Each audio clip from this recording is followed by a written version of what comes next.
al via di Agrigento il rifinanziamento dei cantieri di servizio. Ecco, cosa prevede questa volta il nuovo bando? Quali saranno le zone interessate, Assessore?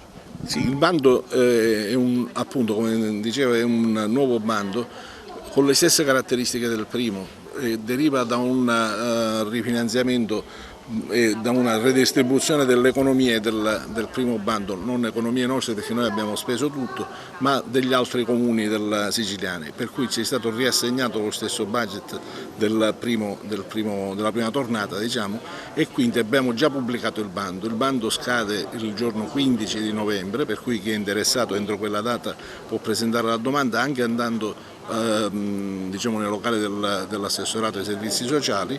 È necessario presentare ovviamente un documento di sé, allegare la copia del documento d'identità e poi riempire la domanda dove vi sono da fare alcune dichiarazioni.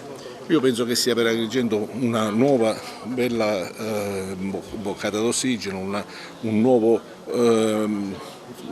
modo per dare ancora possibilità a chi non l'ha fatto prima di essere utile alla città e avere la possibilità di avere un contributo e un sussidio di una certa rilevanza, per cui siamo contenti di questo. Ecco.